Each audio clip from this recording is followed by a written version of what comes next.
Okay, so here I am in Google Classroom and I go to the Classwork tab and I've got the settings cog.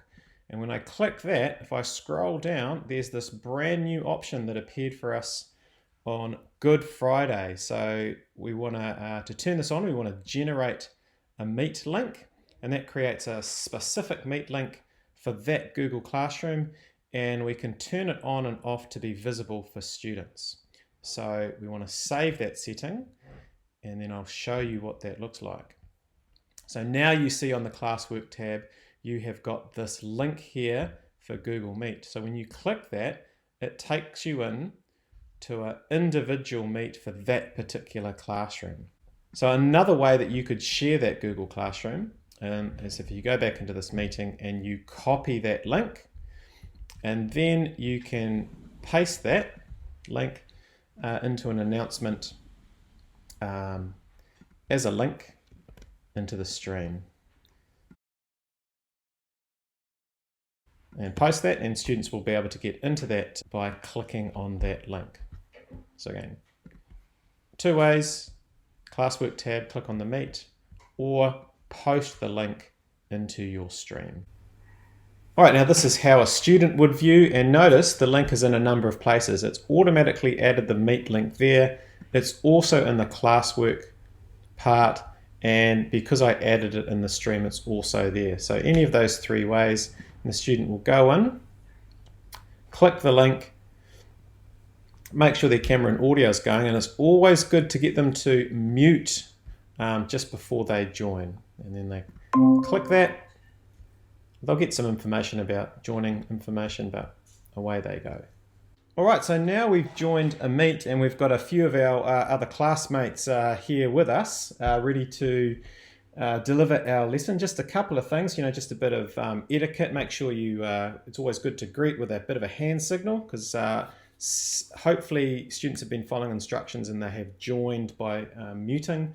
Also good to talk to the camera. If you talk to the screen, it's a little bit obvious that the person is not talking to you, so talk with that little camera at the top of the computer. And then just a couple of things. Now, if you scroll down to the bottom, you get this toolbar which has all the meeting info. So again, you can copy that and share that with others. It's got the unmute mic, so you can turn that on and off. The hang up button, you can turn the video on and off if you want to save some broadband. That's going to be mainly for the students. You can have some captioning. Present now is really useful, so maybe there might be a document that you want to share with the students, that's a task they're doing that you've got to show them how to do it. So you click on present now, and I usually go for just using the entire screen. Choose that window and then quickly flick to the document that you want to show them. Make sure that that's open.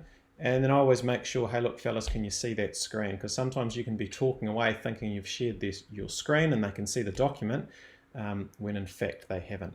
And then when you finish that, you just click the stop sharing. And then when I'm back in this tab, the three dots give you a whole more options. So a really good one is to record that meet, and you need to let obviously the students know that you're going to record that meeting, and assuming you've told them, when it is recording, the record button will come up on the screen so that they know that they will be seen on camera. And that's really useful because the likelihood not all of your class are going to be on the video call at the same time. So it's a way that you can record the meet and have students who are maybe busy looking after younger brothers or sisters or helping out their family to be able to see that live lesson a little bit later on. And when you've done recording that meet, let's say you've come to the end of the little lesson, you can stop recording, and in the background, Google will be generating a video for you, and that will eventually end up in your inbox so that you can then paste that into Google Classroom for others to see. A few other features here. So chat is really good. So this is the best way if a student's got a question, rather than interrupt you, because it can get quite chaotic if students have got their microphones on and they're all trying to speak. It just doesn't work. So if they want to ask a question, tell them to write it in the chat and you can reply through here And there's also a couple of different ways that you can view people. So you can choose to see anyone in the chat. You have control about whether you can mute them or remove them. There might be a student who's being a bit of a goose, so you can just click on that remove button, and that kicks them out of the chat and the Meet. And then lastly, what another little cool tool is in terms of the layout.